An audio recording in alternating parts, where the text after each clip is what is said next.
존경하는 내위인 여러분, 문민의 정부가 탄생한 지 벌써 30주년하고도 8개월이 지났습니다.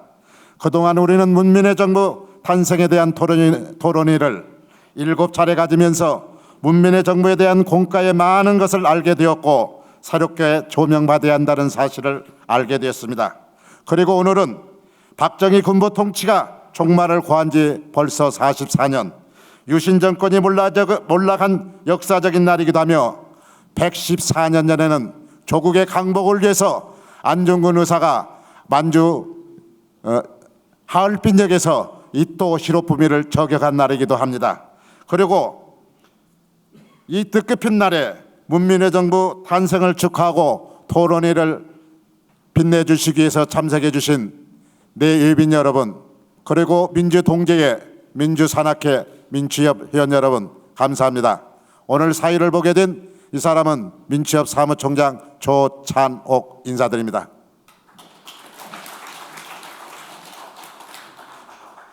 지금부터 식순회에서 국민의례가 있겠습니다. 모두 자리에서 일어나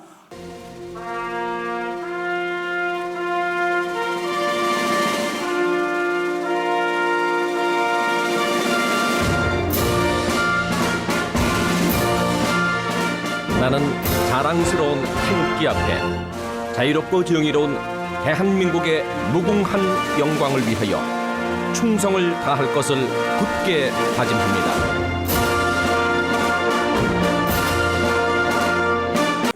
다음은 묵념 있겠습니다.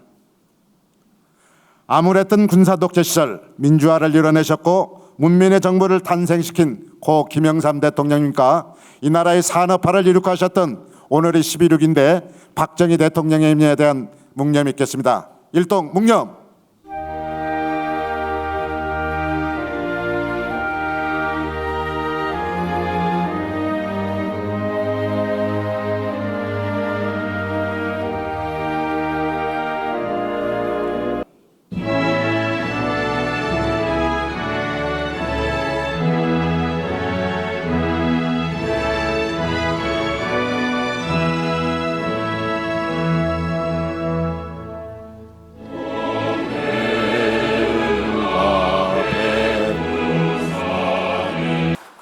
안녕하십니까. 김영삼 민주센터 이사장 김동영입니다. 올해가 문민정부가 출범한 30주년이 되는 해입니다. 저희 김영삼 민주센터에서는 문민정부가 갖는 역사적 의미와 그 업적을 기념하는 세미나를 지금 계속하고 있습니다. 오늘은 김영삼 전 대통령의 정부화와 관련해서 7번째 세미나를 가지게 되었습니다. 이런 자리를 함께 마련해 주신 민주화 추진협의회 여러분께 먼저 감사의 말씀을 드립니다. 저희는 11월 22일 우리 김영삼 전 대통령의 기일 7주기를 맞아서 문민정부와 김영삼 대통령의 공과 과 그리고 평가를 주제로 지금 세미나를 준비하고 있습니다. 여러분 그때도 많은 관심 가지고 참석을 해주실 것을 부탁드리겠습니다. 여러분이 잘 아시지만 김영삼 대통령의 개혁은 두 가지 측면에서 이루어졌습니다. 그 하나는 민주화 투쟁에 선봉했었던 그런 기계와 결기를 가지고 초반에 일으켰던 민주화를 향한 제도 개혁을 들 수가 있습니다.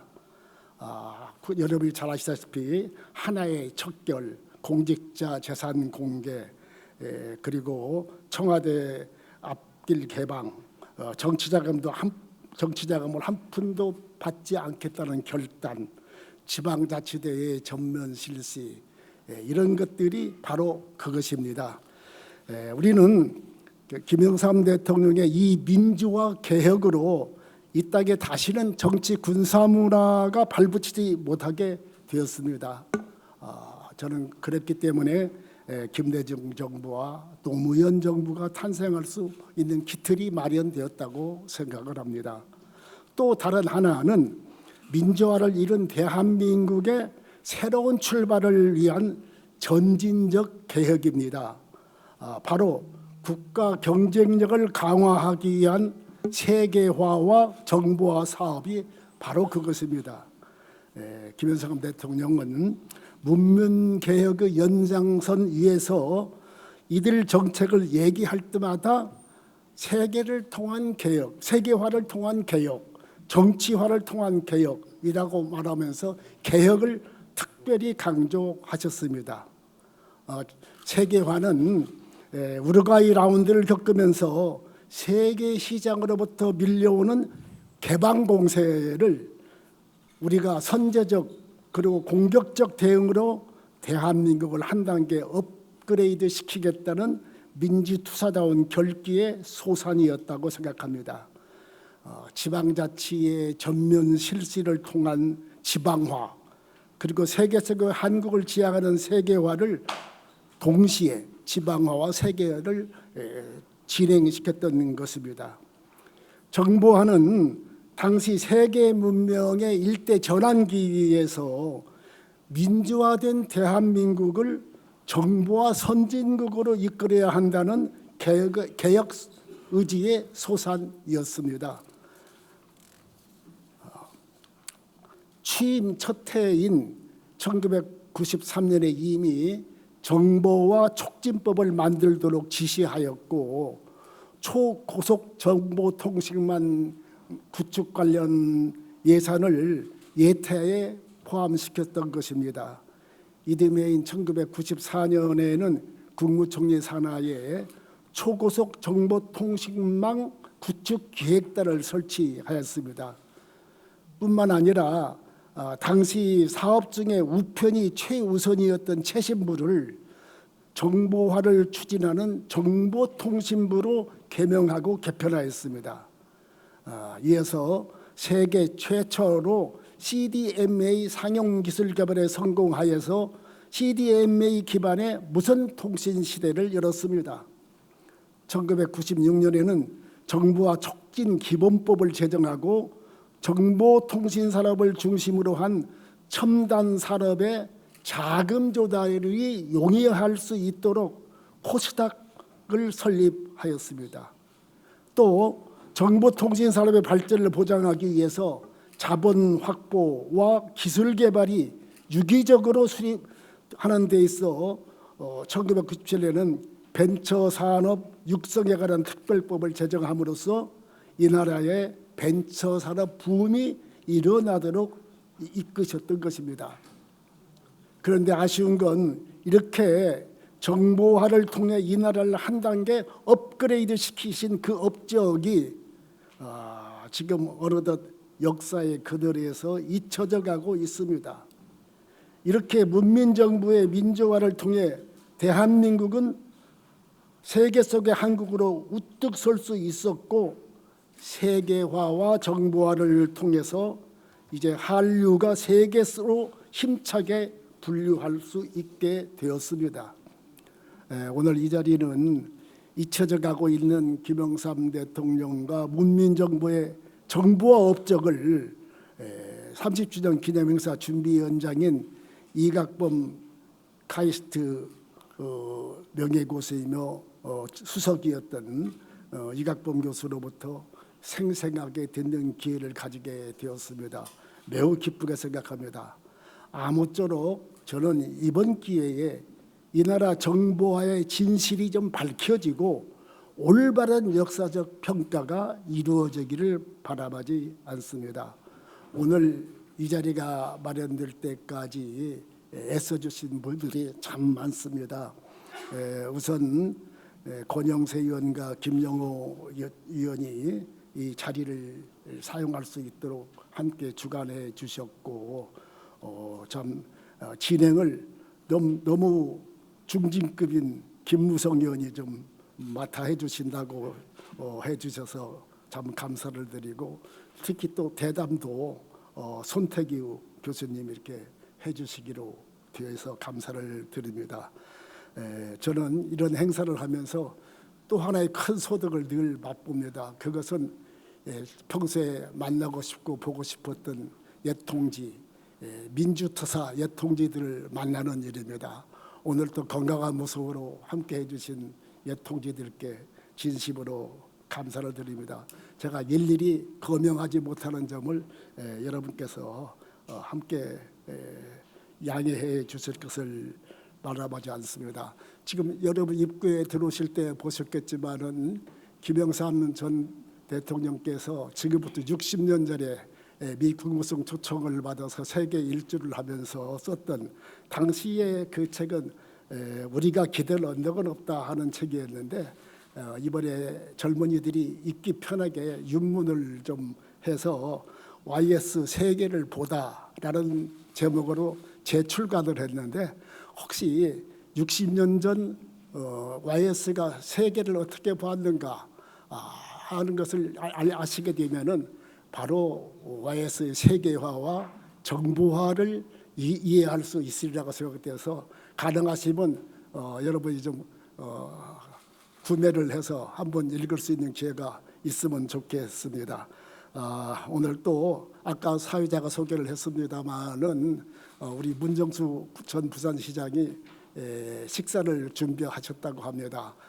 감사드리고 여러분 같이 정담을 나눌 수 있는 좋은 기회가 됐으면 좋겠습니다.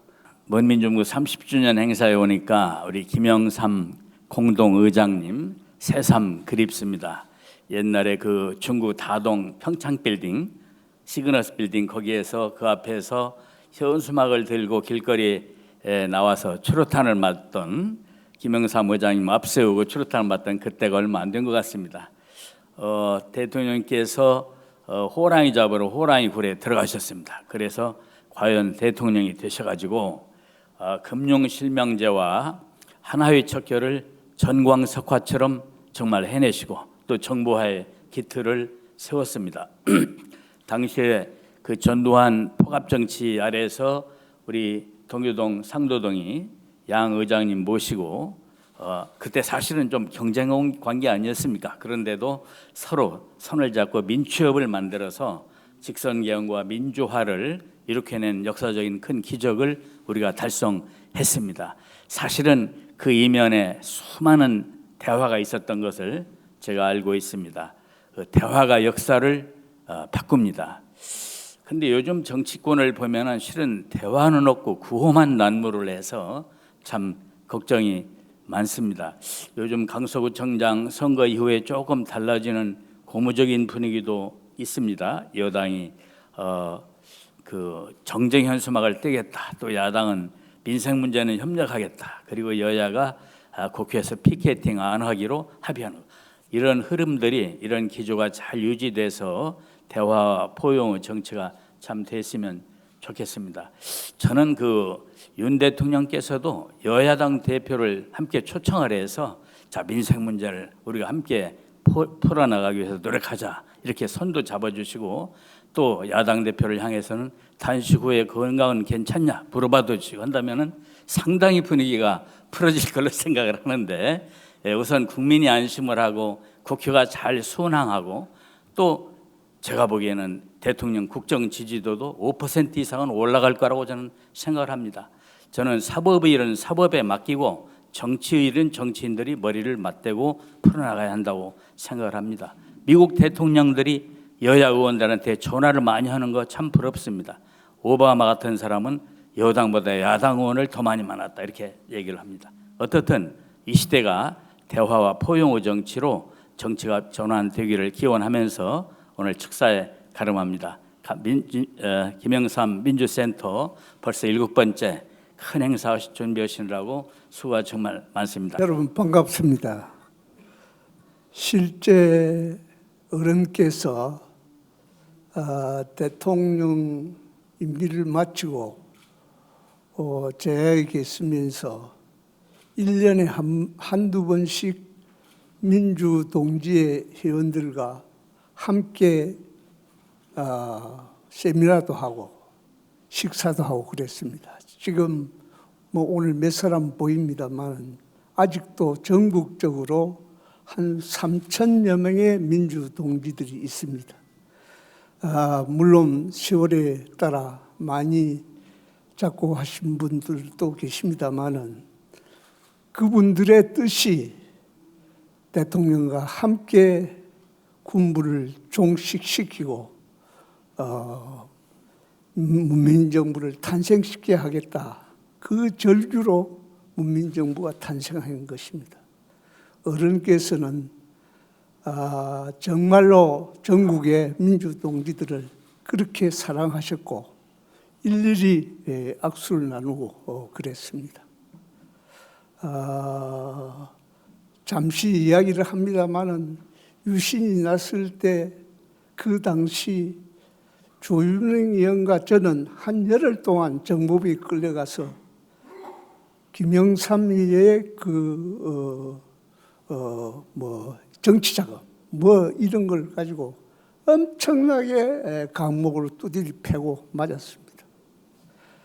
그러나 우리는 꺾이지 않고 어떻게 하든지 간에 군부를 종식시켜야 된다 하는 그 뜻으로 어른이 문민정부를 탄생시키게 됐다 하는 그 해고담을 짧게 여러분에게 보고를 드립니다. 오늘 이박범 교수님께서 항목별로 문민정부의 그 개혁의 하나하나 차트를 넘기는 순간순간 우리나라는 엄청나게 세계 속에 국격이 높아지고 있다 이렇게 생각합니다. 아무튼 김영삼 문민정부의 개혁 정부와 그 정책이 우리나라를 이렇게 활짝 피었다 하는 것을 자랑스럽게 생각하면서 우리가 김영삼 정신을 이 나라에 잘 전달하자 하는 축사의 말씀을 가름합니다. 오늘 이 자리는 존경하는 한정혜 선배님 어디 계십니까? 를 비롯해가지고 평생을 반독재 투쟁에 앞장서셨던 민주투쟁의 투사들께서 많이 와 계신데 마침 오늘이 박정희 대통령 서거 44주년 되는 날이기 때문에 아까 국민의례 때 김영삼 대통령과 또 박정희 대통령에 대한 묵념을 같이 하게 되었습니다. 여러분들 마음에 아직까지 열리지 않은 분도 계시겠습니다만 이것이 진정 화해와 통합의 정신이라고 생각을 하고 아주 뜻이 깊다고 저는 생각합니다. 김영삼 대통령의 정치 일생은 민주주의 실현을 위한 대장정이었습니다. 우리 국민들을 민주사회에서 자유롭게 살게 하기 위해서 목숨을 건 단식투쟁도 했었습니다.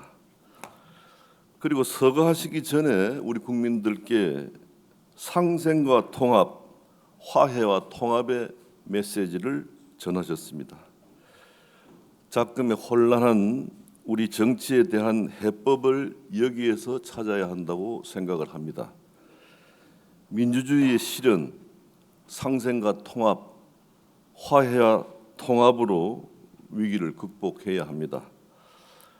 그 차원에서 국민의힘의 임요한 혁신위원장이 포용과 통합을 강조하는데 그 방향을 아주 잘 잡았다고 생각을 하고 이것은 우리 정치하는 우리 모두가 다 가져야 될 철학과 정신이라고 생각합니다. 그래서 아까 존경하는 이석현 회장께서 말씀하신 윤석열 대통령이 야당의 대표도 빠른 시간 내에 만날 수 있도록 저희들도 적극 건의하도록 하겠습니다. 김영삼 대통령님의 정보화 산업 리더십이라는 주제로 이각범 선생님께서 주제 발표를 하시면 서울외국어대학원 교수님이신 손태규 교수님께서 발표가 있으시겠습니다. 오늘 토론의 진행은 김무성 회장님께서 오늘 2부 토론회를 진행을 맡아주시겠습니다. 전 세계적으로 선도 국가로서 자리 잡아가지고 우리의 산업 발전과 그리고 경제 발전에 큰 역할을 하였다는 것은 이미 잘 알려져 있는 사실입니다. 그런데 그 기초를 김영삼 대통령 재임 시에 구축했다는 것은 잘 알려지지 않고 있습니다. 오늘 그 진실에 대해서 세상에 알리고자 세미나 주제를 정했습니다. 그러면 이각범 수석께서 먼저 주제 발표를 해주시기 바랍니다. 일반적으로 잘 알려지지 않은 사실, 김영삼 대통령께서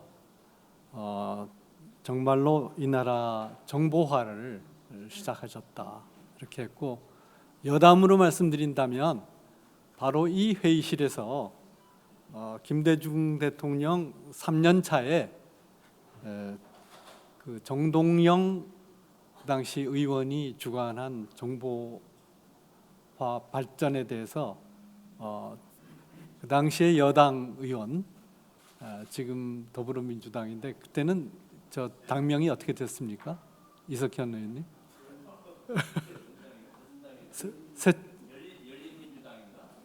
열린우리당? 아니 저 김대중 대통령 시절이니까 새정치민주연합. 네네네.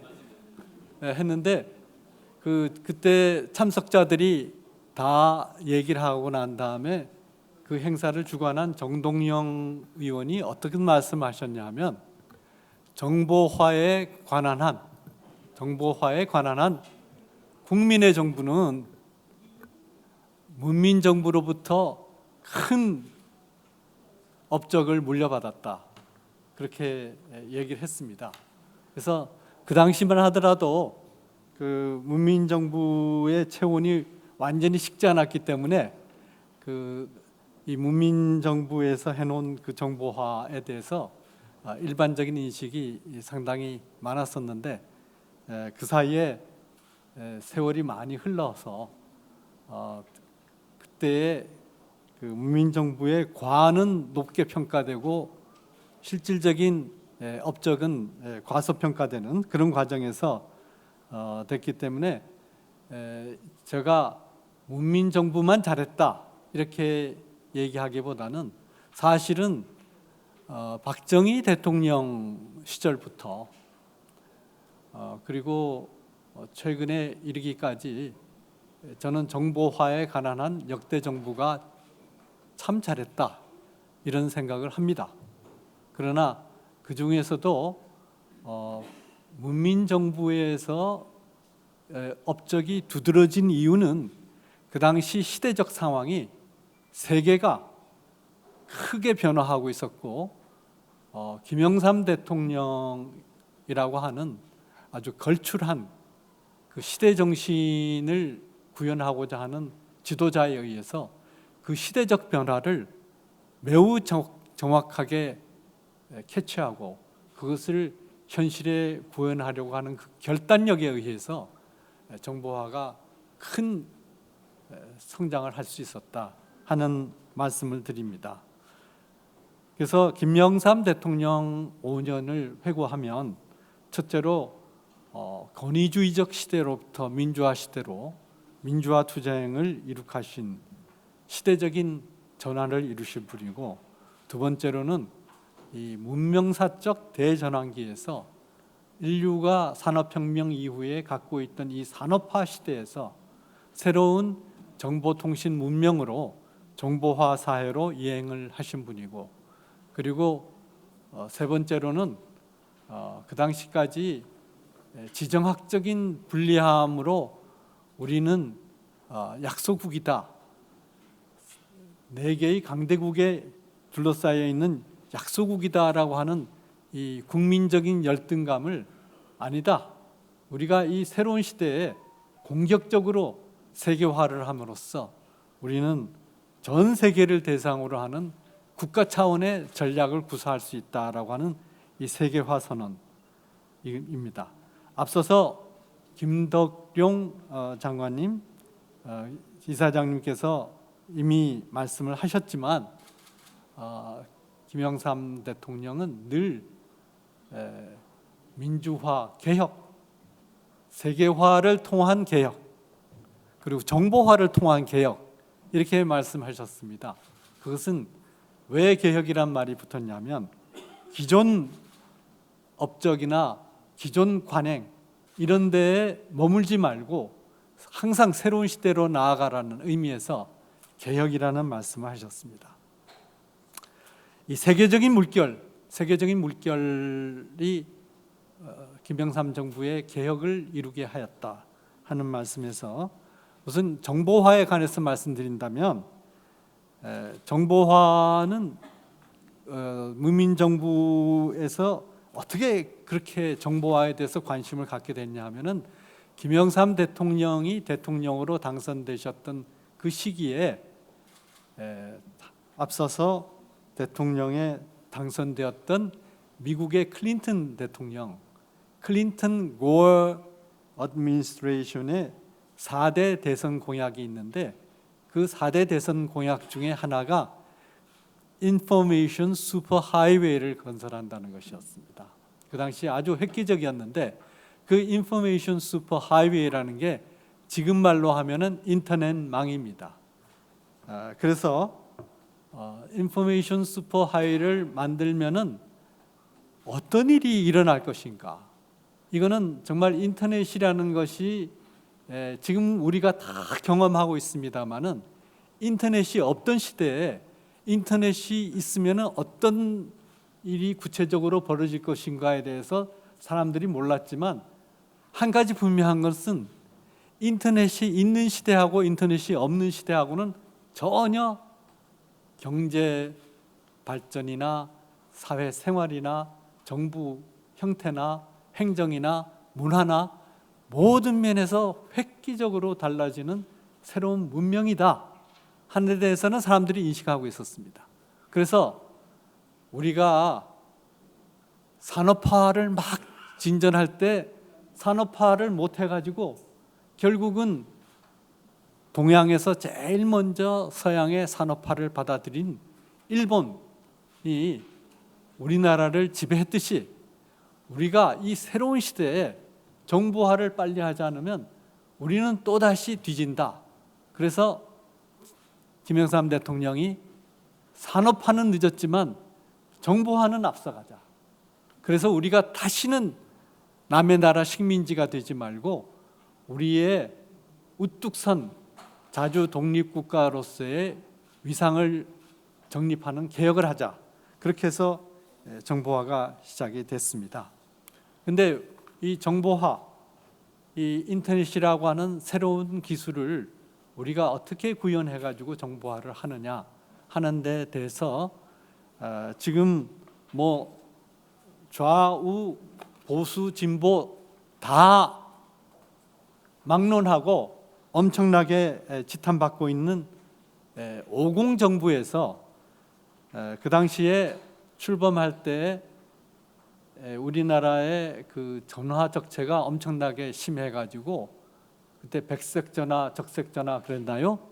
그래서 자기 소유의 전화를 한 대 소유한다는 것이 마치 그 당시에 그 비싼 아파트 한 채하고 값이 같았던 그 시절에 엄청난 전화 적체를 세계에서 7번째로 성공한 전전화 교환 방식인 TDX를 우리 기술로 성공시켜 가지고 일거에 아파트 한 채 값인 전화기를 연락하면은 오전에 연락하면 오후에 달아주는 그런 시절을 열었습니다. 바로 이 TDX 개발의 성공인데요. 우리는 이 엄청난 통신 기술의 성공을 기반으로 해가지고 우리가 이 인터넷 이 기반 사업도 바로 이러한 우리의 능력으로 할 수 있다라고 해가지고 김영삼 대통령이 그 취임하시던 첫 해 아닙니까? 1993년 이 자리에 저 박재윤 장관님 계십니다만 그때 경제수석으로 신경제 100일 계획을 추진하셨는데 바로 신경제 100일 계획을 보고하는 그 자리에서 김영삼 대통령이 한 가지 더 있다 그러시면서 앞으로 초고속 정보통신망 구축을 위한 그 예산을 이번에 조기에 예타를 통과시켜 가지고 넣어라 해서 1994년 예산부터 본격적으로 이 초고속 정보통신망 구축 계획을 추진할 수 있게 됐습니다. 이때 말씀하신 초고속 정보통신망이라고 하면 요새 말로 하면은 인터넷망입니다. 그래서 바로 취임 첫 해부터 인터넷망이 될 수 있게 됐고, 여기에는 세계적인 기운과 더불어 우리의 자라온 역량, 그리고 바로 그 역사적인 시기에 대통령 임기를 시작하신 김영삼 대통령의 순발력과 결단력이 결합해서 우리가 이 사업을 시작하게 됐었던 것입니다. 그리고 제가 초기부터 관여했기 때문에 이거는 잘 압니다마는 인터넷망을 만들어 본 바가 없잖아요.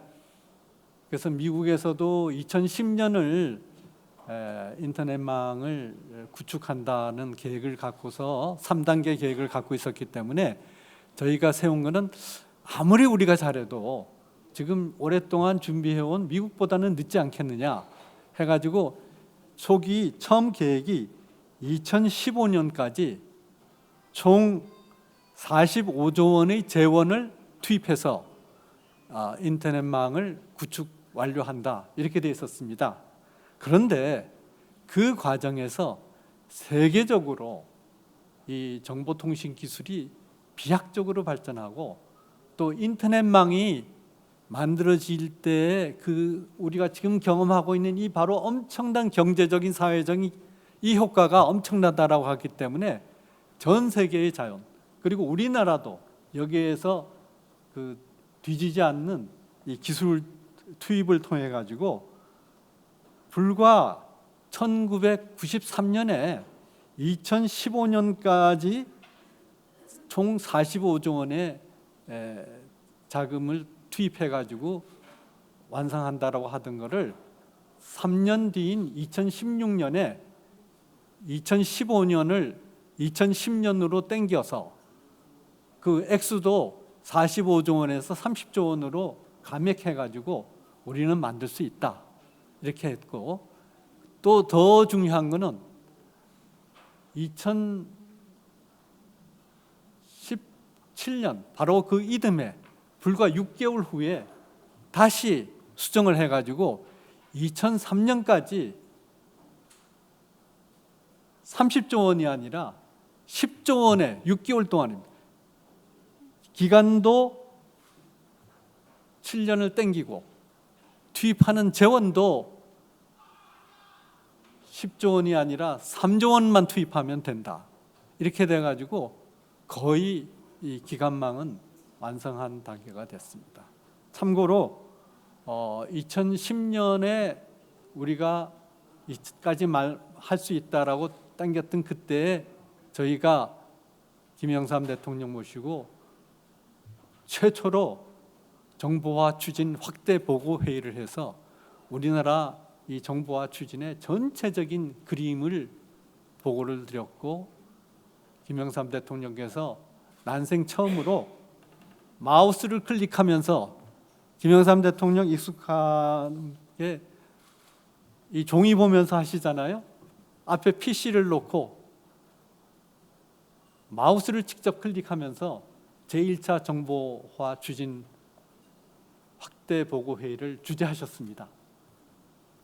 그리고 그때 모든 정부 강요가 그때는 페이퍼레스라고 그래가지고 아무도 종이를 들고 회의장에 못 들어갔고, 종이를 들고 회의장에 들어간 유일한 사람이 저가 혹시 버그가 생기면 어떡하나 해서 저만 갖고 들어갔고, 나머지 분들은 장관 그리고 그때 정경련에 거의 모든 재벌 총수 그리고 전 지방자치단체장, 시도지사 다 모여서 회의를 했는데 150분이 모여서 했는데 모두 노트북만 갖고 회의를 했습니다.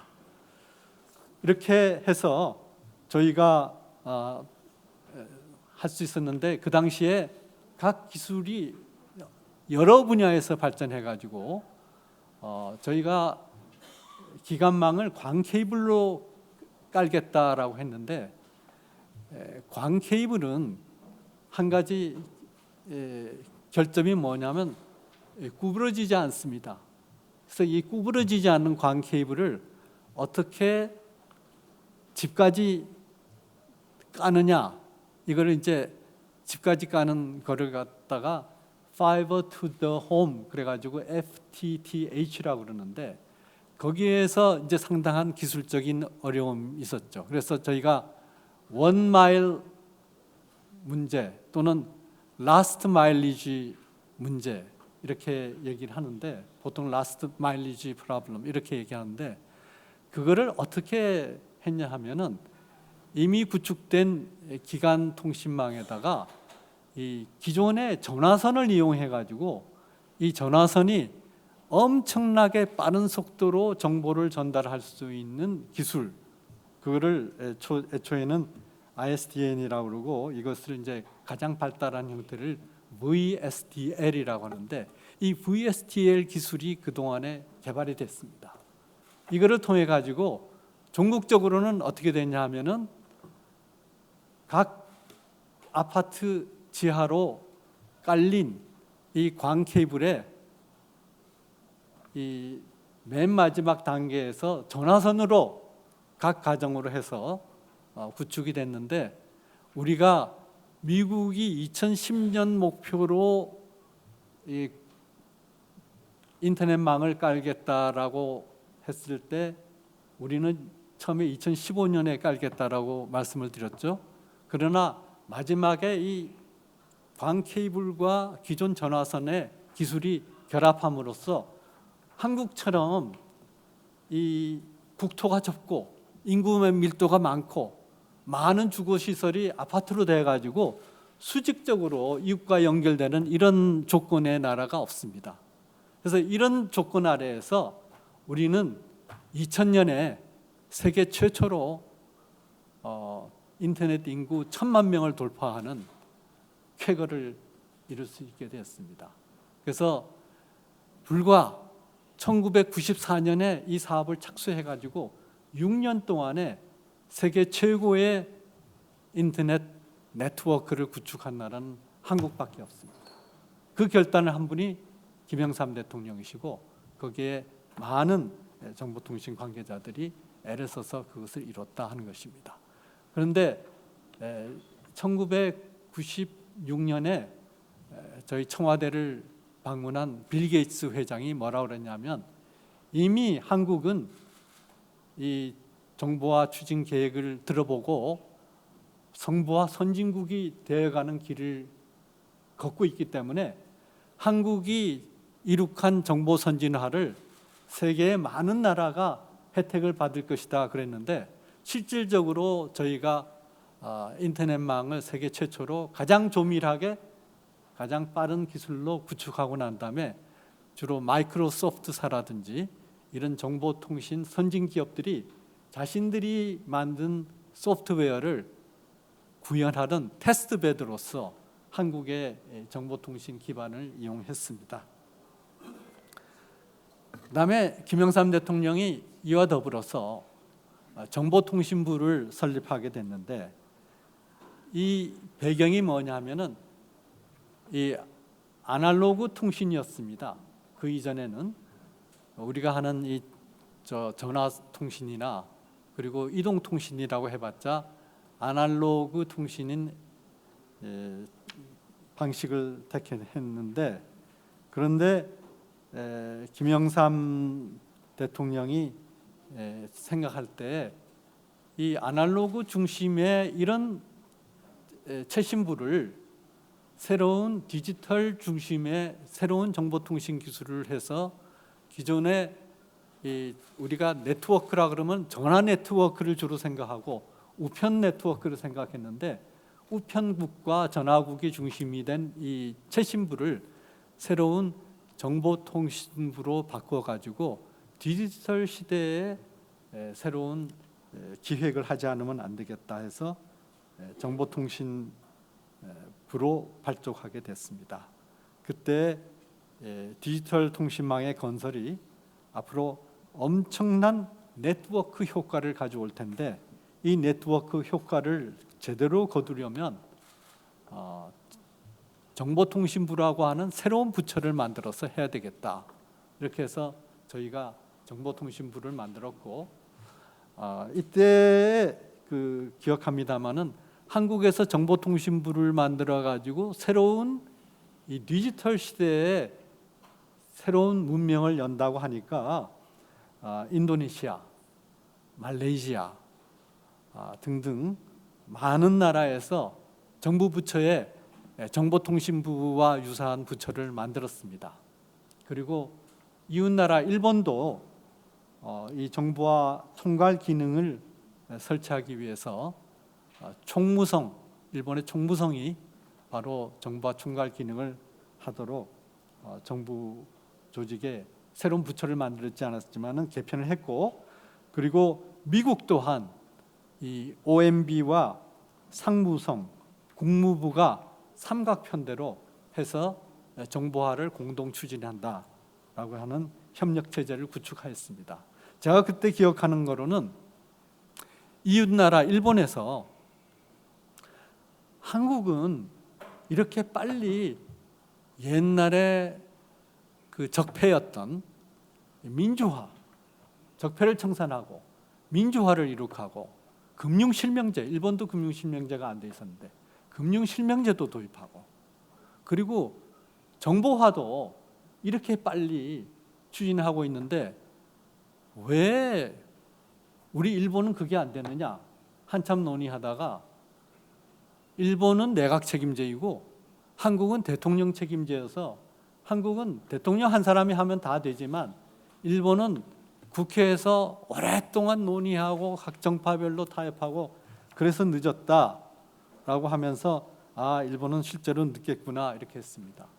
그래서 제가 그 정권이 바뀌고 난 다음에 1998년에 일본 케이오 대학에 1년 동안 방문 연구원으로 가 있었는데, 그때 하여튼 그 한국에서는 그냥 앉은 자리에서 접속해 가지고 쓰던 이 인터넷망이 일본에서는 너무나 불편하고, 도서관에서 자료 검색하는 것도 한국은 그 당시만 하더라도 이 선도망에서 과학기술 쪽은 됐는데 일본은 가가지고 다 도서를 찾아가지고 종이에다 찍어가지고 이 도서 좀 이 책 좀 빌려달라고 해서 참 바로 이웃 나라에 있는데 이 정보화 차이가 이렇게 엄청나게 다르구나 하는 것을 제가 절감했습니다. 그리고 이제 이 정보화를 추진하면서 정보화 촉진 기본법, 정보화 촉진 기본 계획, 정보화 촉진 기금 이 세 가지를 또 뒷받침하셨는데요. 정보화 촉진 기본 계획은 인터넷망이 가시화되면서 인터넷망 정보통신 산업 육성, 그다음에 법을 어떻게 제도를 G7 국가 수준으로 격상해서 발전시키냐를 목표로 해서 했고, 그다음에 이거를 해서 결국은 필요한 때 제3단계에서는 2010년까지 정보화 고도화 단계로서 필요한 때는 언제든지 정보화를 이룩할 수 있다라고 하는 그 방식에 의해서 관련 법제를 했고, 그다음에 정보화 촉진 기금을 통해 가지고 이거는 좀 이따가 제가 CDMA 기술과 이동통신과 관련해 가지고 제가 설명드리겠습니다만은 정보화라는 것이 굉장히 많은 예산을 수반을 하게 돼 있습니다. 그런데 애초에 제가 예산을 투입한다고 2015년까지 45조 원의 예산을 투입한다고 말씀을 안 드렸죠. 그 이유는 정보화 촉진 기금을 만들어 가지고 그 기금으로 예산이 아닌 자체적으로 정보와 관련 사업을 하게끔 해놨습니다. 그렇기 때문에 이 정부 예산 단 한 푼도 쓰지 않고 이 정보화 사업은 자체적으로 만들어진 재원으로 정보화 사업을 추진해서 우리가 정보화 선진국을 이룩할 수 있게 됐습니다. 그렇게 해서 이 관련 이 법제를 했는데 일반에서는 그걸 잘 몰라요. 정보통신부가 그렇게 많은 예산을 썼느냐 하는데 심지어는 정보통신부 장관 봉급까지도 정부 예산에서 나오지 않고 정보화 촉진 기금에서 정보통신부 관료들 월급까지도 거기서 다 지불하도록 해서 하나의 별도의 세상을 만들었다는 것을 부수적으로 말씀을 드립니다. 그다음에 이제 CDMA를 통한 이 방식인데 잘 아시지만은 저 제1세대 그 전화기 이만하게 하고 자동차에다가 그 저 안테나까지 달고 하던 그 아시죠? 그래서 가폰 그리고 이제 그게 말하자면 아날로그 통신 방식이기 때문에 엄청나게 긴 저 안테나 달고 다니고 사람도 저 이거 있다고 큰 주머니 갖고 다니고 그러던 시절이 있었습니다.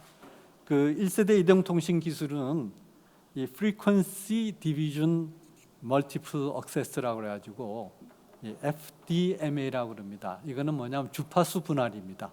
주파수 분할해가지고 하는 아날로그 방식인데요. 잘 아시지만은 통화의 품질이 낮고 연결이 안 돼가지고 누가 옆에서 이걸 가지고 전화하면 소리 지르고 하는 그거를 여러분들 기억하고 계실 겁니다. 근데 이제 그 사이에 새로운 디지털 이동통신 방식이 개발이 됐는데 그 방식은 시분할, Time Division Multiple Access라고 하는 TDMA 방식이 주가 됐고 이 주로 된 TDMA 방식은 이미 상용화가 돼가지고 모토로라라고 아실 겁니다. 이 모토로라가 세계의 이 TDMA 방식의 이 주된 기업이었는데 모토로라를 저희가 처음에 TDMA 방식으로 그냥 하려고 그랬더니 엄청나게 많은 그 로열티 그리고 저희가 이 TDMA 방식에 의한 그 자체적인 이동통신 단말기를 개발하는 거에도 모토로라나 이런 기업들이 그 말하자면 삼성이 TDMA 방식으로 이걸 하려고 그러면 거기에 총 매출의 8%라는 어마어마한 로열티를 부과를 했습니다. 그래서 이거를 저희가 제대로 할 수가 없는데 그때 우리나라에 정말 이 분야에서 굉장히 큰 역할을 했던 그 양승택 전 정보통신부 장관을 비롯해서 여러분들이 미국의 신생 벤처기업인 퀄컴이 군대의 그 비밀 통신에 쓰이던 CDMA 방식을 도입해 가지고 그걸로 일단 원천 기술을 확보하고 그리고 한국에 이전해 줄 수 있다라고 해서 저희는 이 퀄컴으로부터 바로 이 원천 기술을 갖는 그 로열티만 지불을 하고 실질적으로는 그러나 이거를 상용화할 수 있는 기술은 퀄컴이 그때까지 개발을 못했기 때문에 저희가 원천 기술을 가져와 가지고 퀄컴과 경쟁해 가지고 상용화 기술을 저희 그 전자통신 연구원인 애트리에서 개발해 가지고 퀄컴보다 먼저 상용화 기술 개발에 성공을 했습니다. 그래서 제가 그 카이스트 교수로 있던 2010년대까지만 하더라도 매년 퀄컴에서 상용화 기술 로열티를 저희한테 연 100만 불씩 지불했습니다. 바로 이렇기 때문에 CDMA 방식을 채택해야 한다라고 다 했는데 그때 국내외적으로 엄청난 압력이 들어왔습니다. 하나는 TDMA 방식으로 이거를 개발하려고 준비를 했던 우리나라 기업, 산업계 일반이고 국외적으로는 주로 모토로라나 이런 미국 산업의 압력이겠죠. 미국의 무역 대표부 대표가 바로 이 문제 때문에 직접 우리나라를 방문해가지고 이게 무역 분쟁의 소지가 있다. TDMA 방식으로 하고 모토로라가 하는 기술 방식을 받아들여라. 안 그러면 이게 우리가 무역 분쟁으로 제소를 할 수 있다라고 하는 압력까지 넣었습니다. 그리고 이 관련된 많은 학자와 통신계에서 TDMA 방식으로 가야 된다라고 하는데, 그런데 이때 우리가 그 에트리에서 단 1,095만 불의 그 라이선스 계약을 퀄컴하고 하고, 그리고 나서 그 다음에 생산 기술을 우리가 개발하면은 우리는 더 이상의 라이선스 비용은 안 문다 했습니다.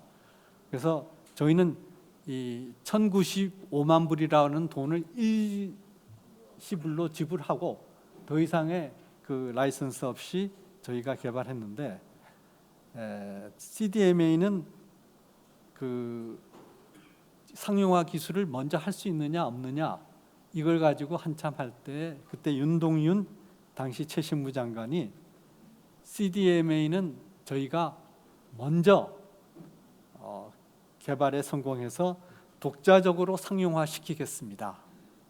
우리나라가 다른 나라들보다 앞서 나가려면 CDMA로 할 수밖에 없습니다. 라고 보고했을 때, 이거는 윤동윤 장관이 이 회고한 겁니다. 제가 따옴표 사이테이션 마크를 해서 말씀을 드리는데, 김영삼 대통령께서 알았소, 잘 추진해 보시오 라고 제가 하셨다, 이렇게 되어 있습니다. 윤동윤 장관의 인터뷰를 제가 잠시 읽겠습니다. 김영삼 대통령께서는 정말 대단한 분입니다. 국회와 언론이 아무리 떠들어도 그 후 단 한 번도 CDMA 건으로 저한테 어떻게 된 거냐라고 전화하신 적이 없습니다. 다른 일로는 전화하셨습니다. CDMA에 대해서 온 언론이 도배하고 기업들이 로비하고 해외에서도 로비가 와가지고 국회가 시끄러워도 일체 말이 없었습니다. 참 대단하죠. 정말로 정보화에 관한 한 리더십이 대단한 분이었습니다. 이렇게 윤동윤 장관이 실제로 사이테이션을 했습니다. 그래서 앞에서 그 CDMA가 이제 개발이 되고 상용화에 성공하고 저희가 이제 CDMA 하는데, 그때 정부가 어떤 전략을 했냐면은 CDMA 이 통신에 관한 한 이 주파수, 이거를 마켓 세츄레이션 스트래티지라고 그러는데 우리말로 시장 포화 전략이라고 합니다.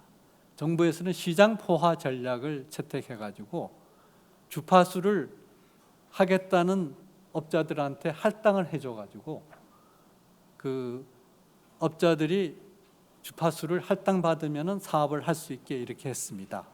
그래서 많은 기업들이 주파수 할당을 받기 위해서 했는데, 애초에 5개 기업에 주파수를 할당해 가지고 CDMA 사업을 할 수 있도록 했습니다. 그리고 주파수 이 할당액은 어디로 갔냐 하면은 그건 경매에 붙였는데 다른 데 쓰지 않고 앞에서 말씀드린 정보화 촉진 기금에다 넣어서 그 이후에 주파수 할당 금액으로 저희가 정보화를 추진했는데, 예를 들면은 한 기업당 1조 원 이상의 주파수 할당 기금을 정보화 촉진 기금에다 넣어서 저희가 순조롭게 계속 정보화 촉진 기금은 흑자로 할 수 있었습니다. 그래서 첫째로 이 이동통신 산업이 발전하게 된 것은 정부의 마켓 세츄레이션 스트래티지에 의해서 이동통신 산업이 경쟁 체제로 발전해서 오늘날 우리가 이렇게 많은 기술과 서비스, 그리고 뭐 아주 저 적은 거지만은 저 SKT 저도 쓰고 있는데 물건 살 때마다 200원씩 그 개당 200원씩 그 이거 찍으면은 보조금을 받습니다.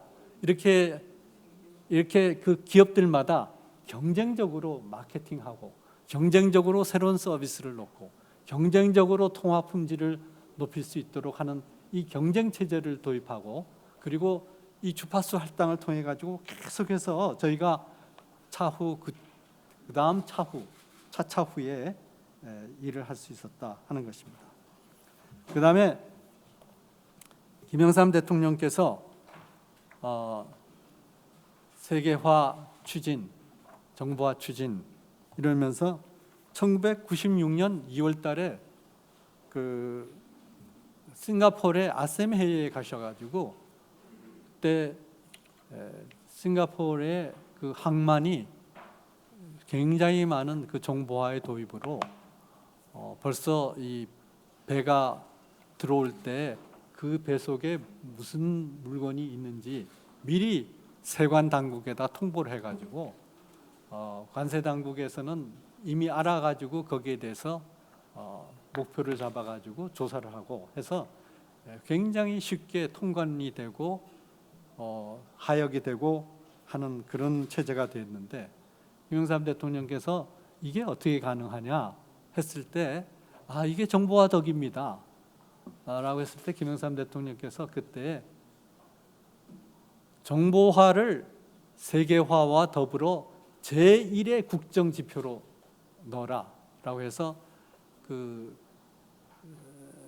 시드니를 방문하셨을 때 세계화 선언을 하셨듯이 싱가포르 아셈 회의에 참석하시고 나서 앞으로 세계화 정보화 또는 정보화 세계화를 제1의 국정 과제로 해서 문민정부의 개혁을 추진하겠다 이렇게 말씀을 하셨습니다. 그다음에 그 김영삼 대통령께서 늘 강조하셨던 게 행정개혁이었는데 행정개혁은 김영삼 대통령께서 생각하셨던 것만큼 추진이 안 됐습니다. 그래서 나중에 제가 행정개혁안을 가지고 갔더니 김영삼 대통령께서 또 이거 가져왔느냐? 지금 이거 가져와 가지고 어떻게 하느냐? 그리고 저한테는 어떻게 이렇게 정무 감각이 떨어지느냐 하고 야단을 치셨어요. 그런데 제가 이 전자정부 추진에 대해서 보고 드렸을 때는 김영삼 대통령께서 그래 그 행정개혁을 제도적으로 하는 것보다 이 전자정부라는 것을 가지고 하는 것은 일리가 있다라고 하면서 상당한 격려를 해주셨습니다. 그래서 그 제1차 정보화 추진 확대 보고 회의에서 전자정부의 최종 목표를 정부가 또는 정부 공공기관들이 다 정보를 갖고 있기 때문에 이 정보를 정부가 갖고 있는 정보를 이 국민들에게 어디 가서 무슨 서류 떼와라, 저희 가서 무슨 서류 떼와라 라고 해서 이 창구 저 창구로 국민들이 뛰어다니게 하지 말고 정부가 가지고 있는 정보는 한 창구에서 맡아가지고 관련 민원을 처리하면은 얼마나 이 국민들의 민원이 빨리 처리되겠느냐라고 해가지고 원스톱 서비스를 구현하라. 그리고 마지막으로는 아직까지는 세계 어디에서도 구현되지 않은 겁니다만은 아직 이제는 AI가 발달해서 앞으로는 그게 되리라고 생각합니다. 지금 윤석열 정부가 추진하고 있는 디지털 플랫폼 정부라는 것은 바로 지금 말씀드린 이 원스톱 서비스를 구현하기 위한 조치고요. 마지막에 제1차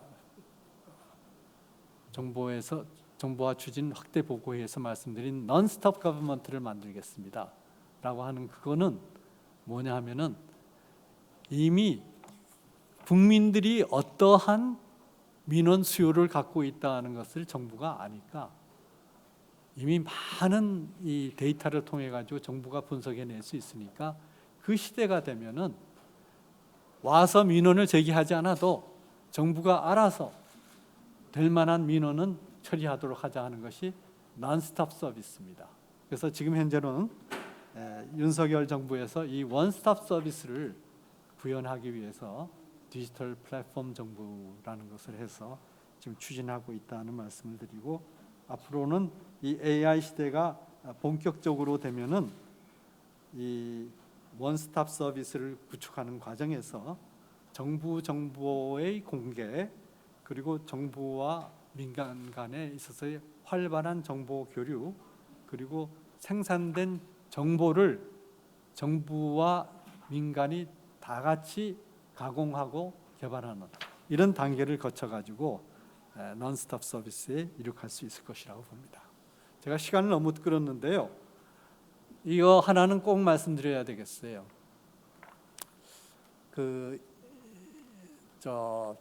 문민정부 시절에 메디슨이라는 그 당시에 이 일기 그 벤처 기업을 만들어서 많은 이 벤처 기업들이 나게 한 이 효시를 이민화 회장이 했는데, 그 이민화 회장이 안타깝게 몇 년 전에 돌아갔습니다.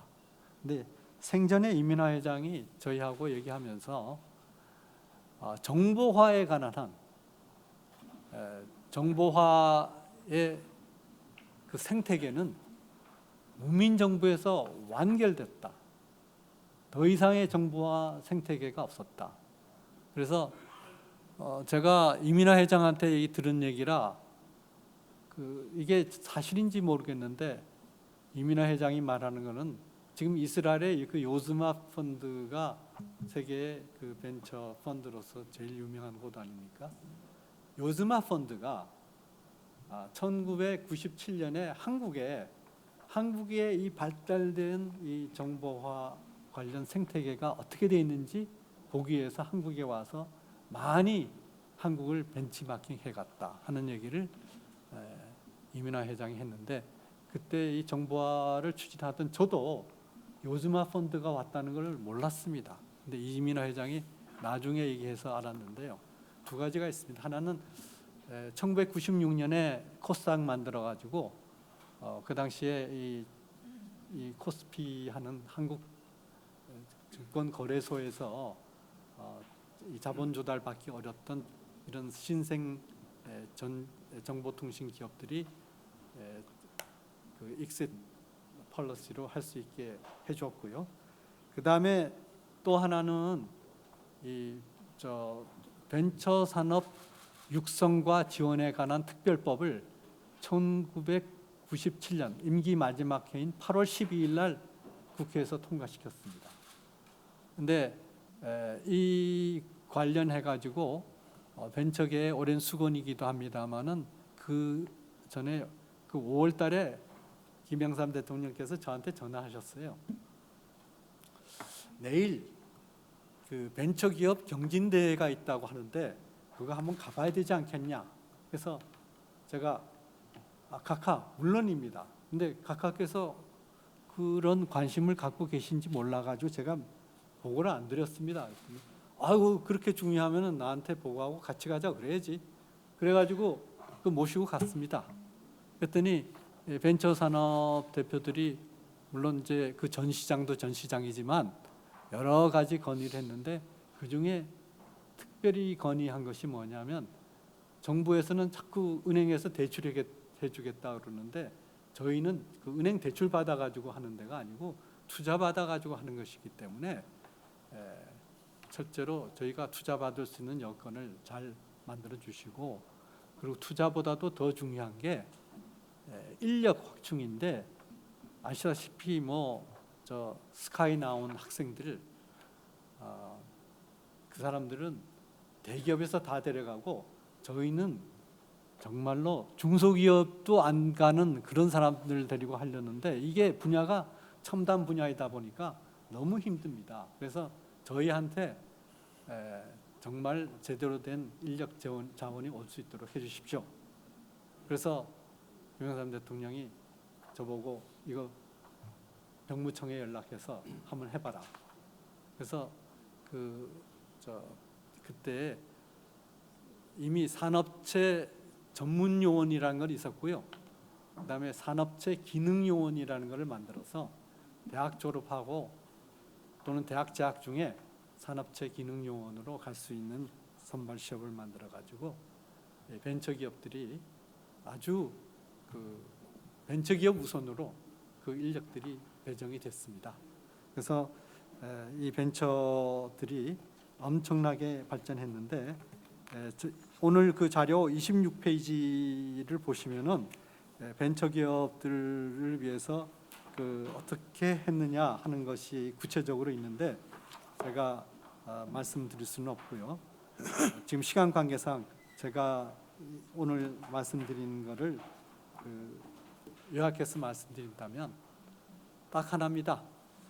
김영삼 대통령의 이 청렴함, 그리고 순발력, 그리고 이거를 할 때에 결심할 수 있는 결단력, 이 세 가지가 없었으면은 정보통신 산업이라고 하는 어마어마한 캐시카우가 돌아다니는 이 사업을 저희가 이렇게 단기간에 아무런 부패 한 건도 만들어내지 않고 이렇게 깨끗하게, 이렇게 짧게 이렇게 만들어낼 수 없었다 라고 하는 것이고요.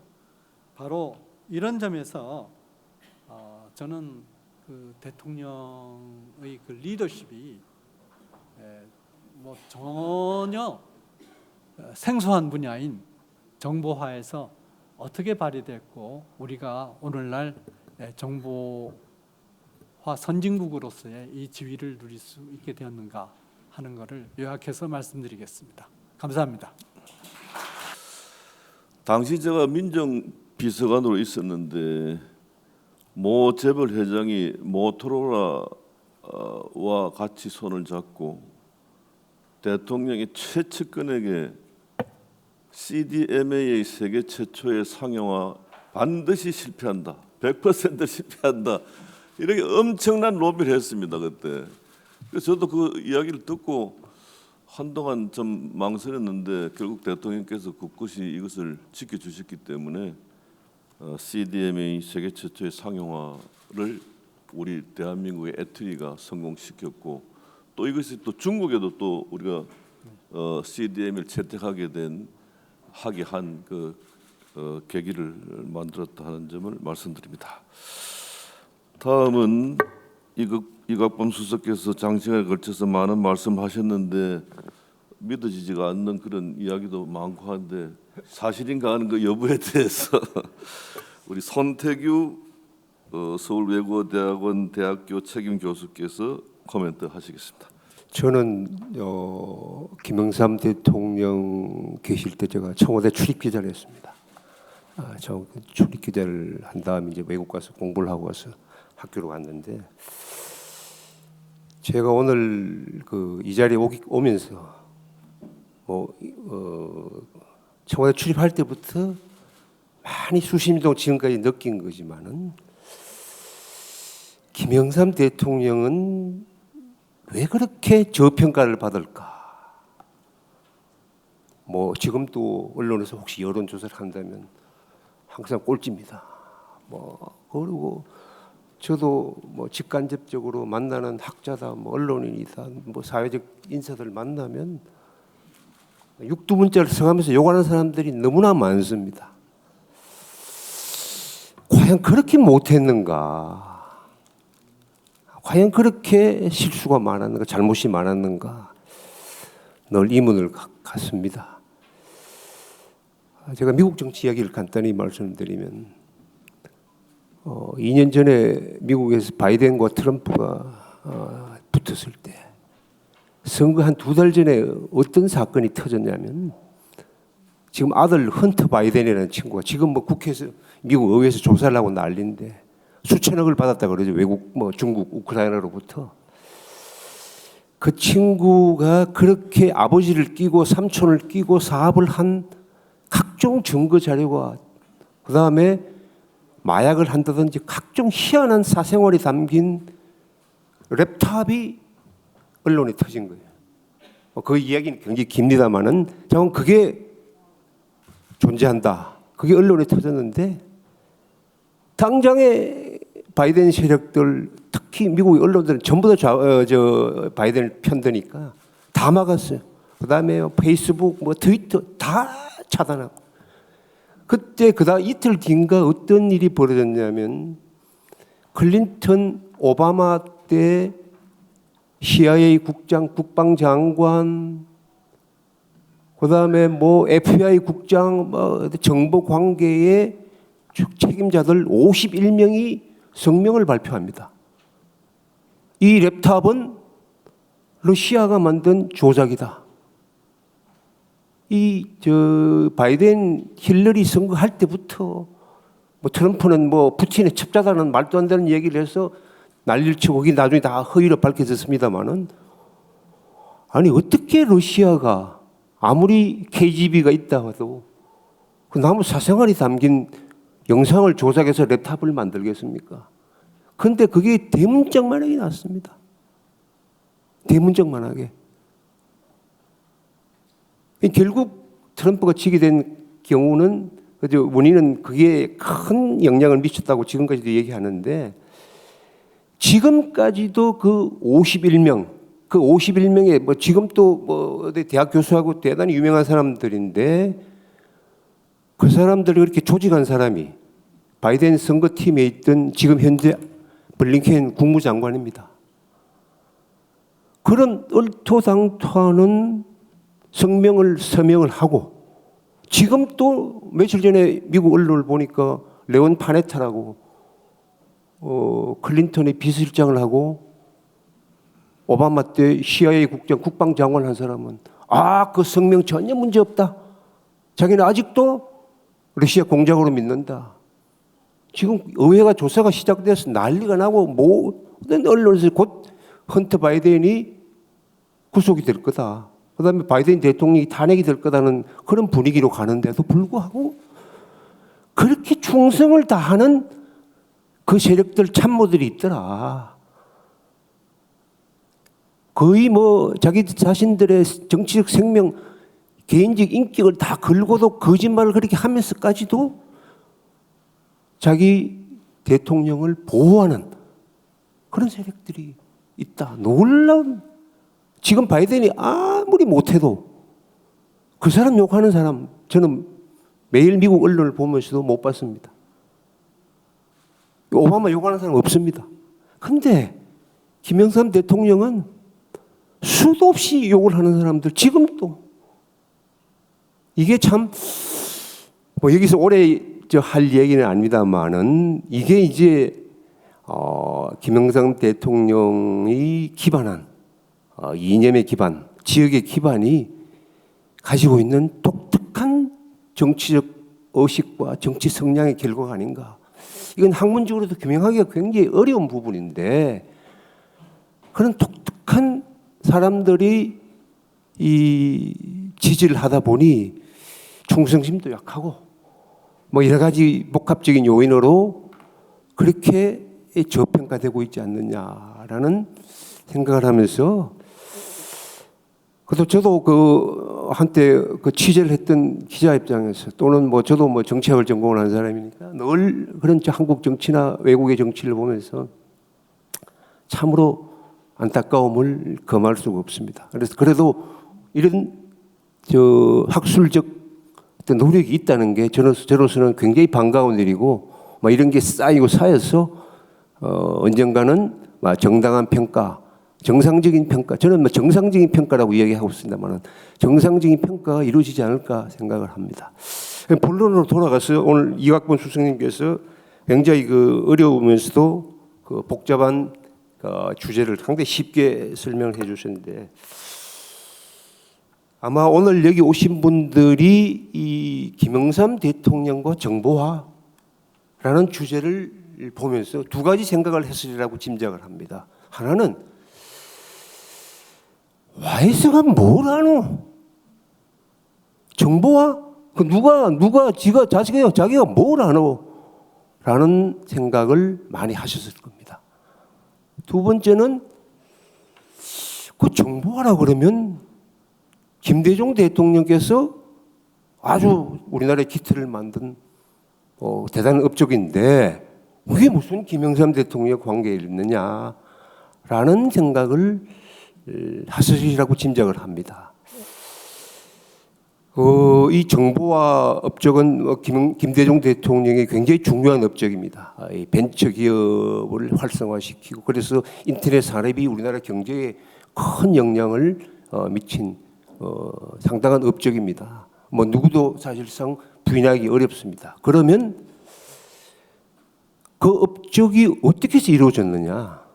과연 김영삼 대통령 시절에 아까 이각범 수석께서 설명하신 그런 여러 가지 부분들이 바탕을 깔지 않았으면 김대중 대통령께서도 그런 일을 추진하는데 굉장한 어려움을 겪고 지금과 같은 성공을 거두기는 어려울 것이다. 무슨 조직을 만들어줬죠. 정통부를 만들고 기본법을 만들고 기금을 만들고 벤처 특례법 만들고 이런 기본 틀을 깔지 않으면 안 된다.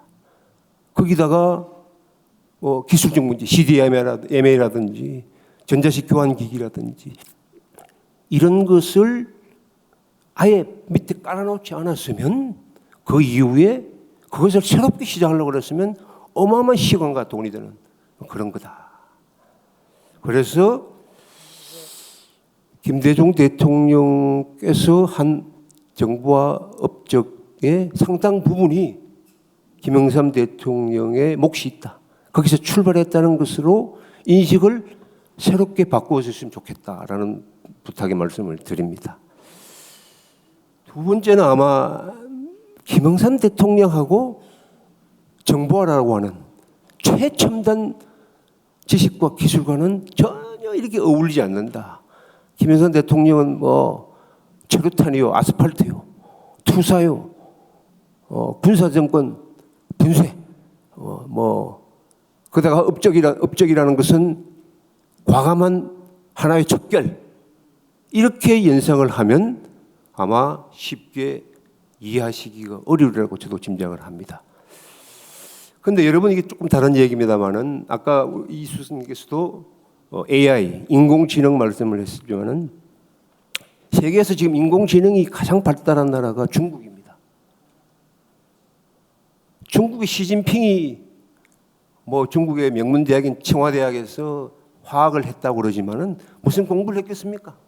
어릴 때 하방 가서 그 생촌에 가서 그 농사 짓고 노동하던 사람인데 그 올라와서는 정치 투쟁하고 행정을 오래 했습니다만은 그런 기술에 대해서 알 수 없는 겁니다. 그러나 그걸 만든 건 그 지도자의 능력입니다. 지금 세계를 AI 기술로 지배를 하죠. 그런데 그에 못지않는 게 러시아입니다. 러시아의 AI 기술이 대단합니다. 이미 러시아에서는 디지털 루블화를 만들어서 실제 사용을 하고 있습니다. 군사 시설의 AI를 응용해서 드론을 만들고 이건 오래된 얘기입니다. 그런데 그걸 주도한 사람이 누구냐? 푸틴입니다. 여러분들 푸틴을 생각할 때는 그 KGB 출신의 어마어마한 이미지만 갖고 있을 겁니다. 그런 사람이 무슨 AI냐? 근데 푸틴이 2017년도에 연설을 한 거 보면 AI는 러시아의 미래고 세계 인류의 미래다.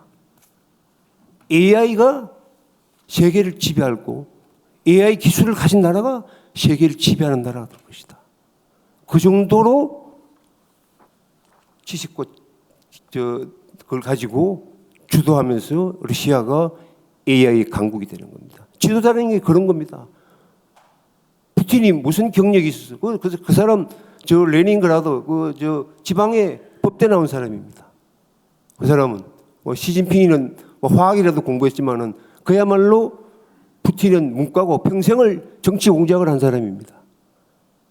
그러니까 결국 지도자의 덕목이라는 게 뭡니까? 감각이고 결단력이고 추진력입니다.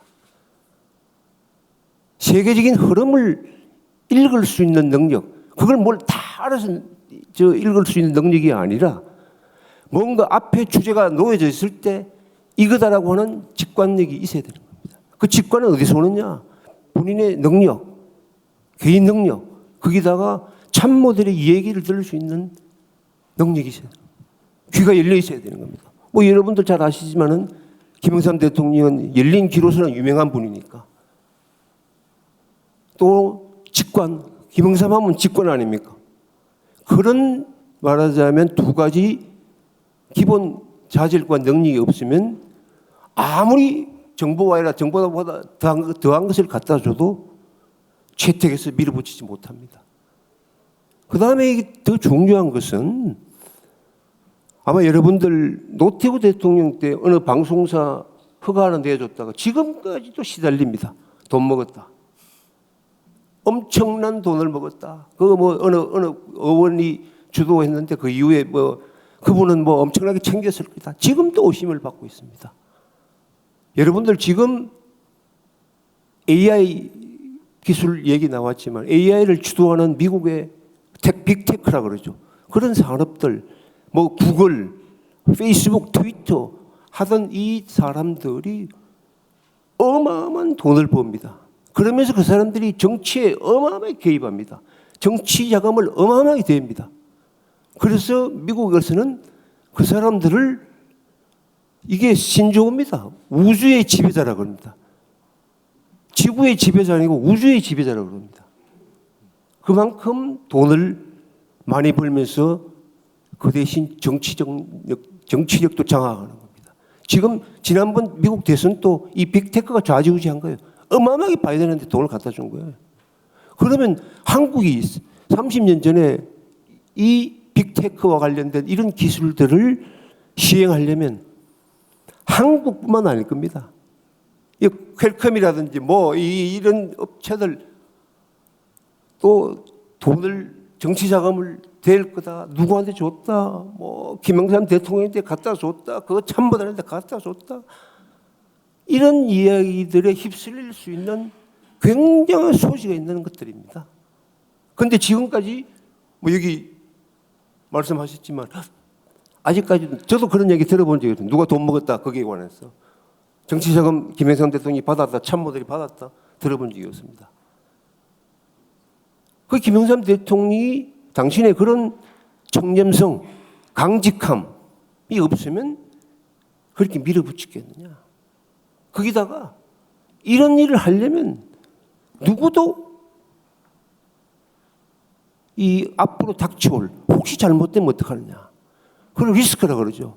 위험 부담을 감수를 해야 됩니다.